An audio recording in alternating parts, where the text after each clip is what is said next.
All right, so I wanted to take a look at my mechanics from December. So this was about a month ago at this point. So let's just play through the video and then I'll stop and take a look at some of the things. Alrighty. So right now I'm about mid-80s. I'm consistently 84, 85 on the mound, and there's a couple reasons why. There's a couple things that I do pretty well, or honestly basically one thing I do very well, and then there's a bunch of things that I do really poorly, and let's just take a look through it. So I'm going to start with my upper half mechanics because they're simpler, easier to explain and look at. So first let us take a look at foot plant. So about here to here, let's call it here, it's where I start to accept weight onto my front foot. And there's a couple things. So my arm is not quite where we want to see it. Ideally, we would have it at fully 90 degrees. So something closer to this at foot strike. So I'm a little behind in that regard. There's a couple things that I can do to fix this. Tread Athletics recommends stuff like tension 10 toes, just really slowly working through my arm mechanics and just repeating getting into a good spot and then firing from there. And I've been working on that, and it has been helping because I used to land more like here, which is not good. One thing related to that is I am kind of an inverse W guy, and it used to be worse, but as it is right now, I really hijack my arm using like my trap, which is just not an efficient way to get into good positions. So part of the issue with me getting into a good spot at foot strike might just be because of this action right here. Instead of flipping up right here, I just hijack it and I just go further and further up. So that's the first spot where I can see that there's something wrong with my arm action. But then from there, I get into what looks more like a good 90-degree angle. But there's one thing that I do exceptionally poorly, which I land very uphill. And I do this as like a compensation. So if we go further along, the one thing that I do pretty well is I get basically full layback. I basically can't go, I honestly don't think I can go any further into layback, which is where I'm generating like a decent amount of velocity. I guess not generating, but I am transferring all of my energy that gets to this point pretty well into my arm because I go fully into layback. There's not anything being left on the table at this point. But in order to get into that position, I cheat basically. So I land uphill as if I'm throwing like long toss, and then I bring my elbow up so that my arm can go down into this layback. So elbow starts down low here, and then by the time I'm in full layback, I'm up like this. And so, I mean, the layback is good, but I do it by cheating into position, which is not great. Things I can do here, I can do lasso drills, making sure I start in a good position. start rather than being uphill, more on plane.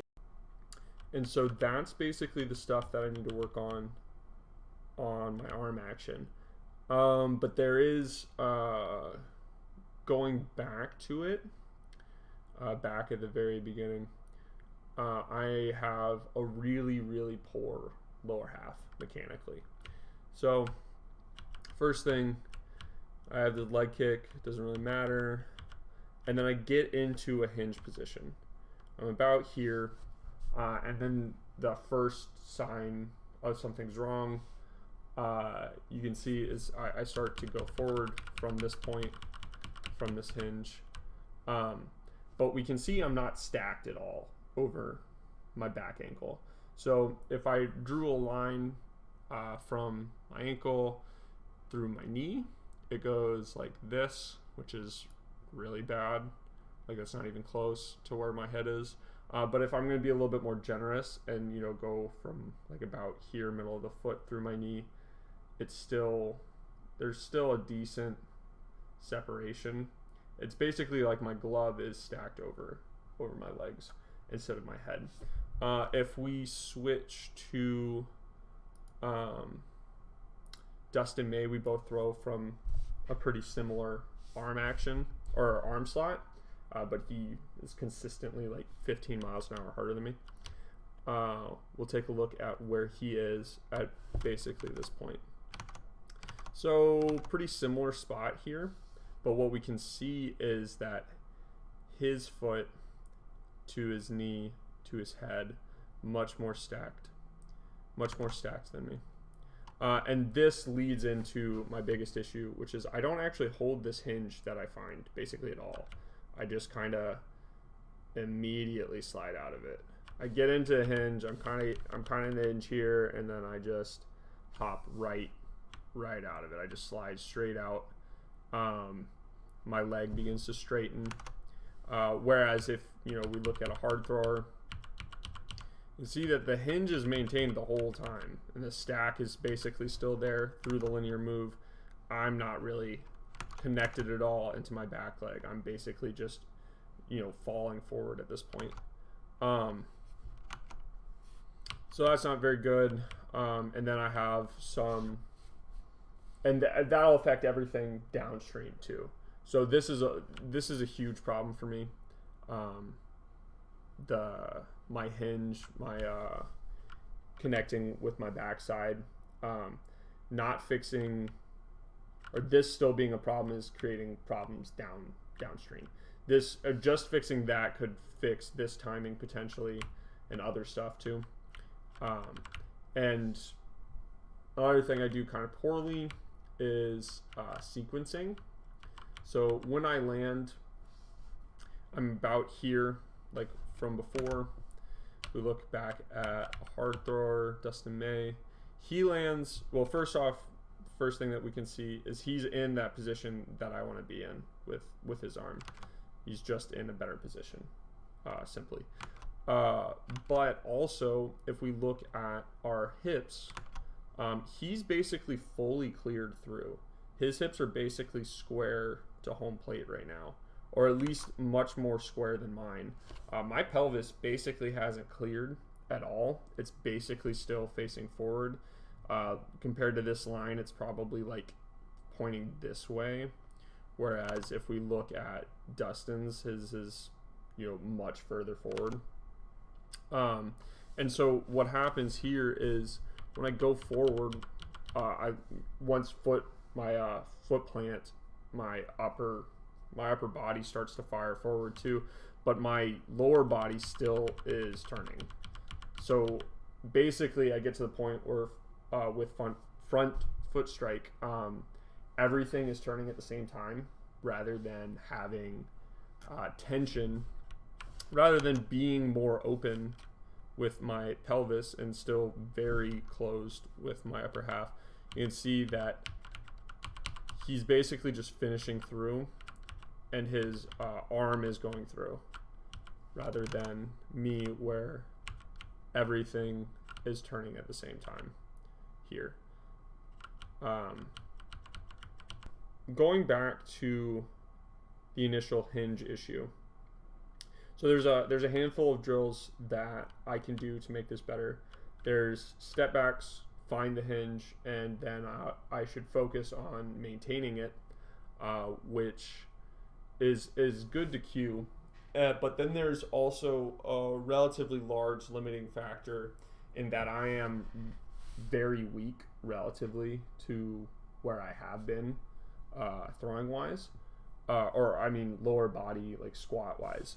One thing that would definitely help me is to get back into the weight room consistently and get a lot stronger.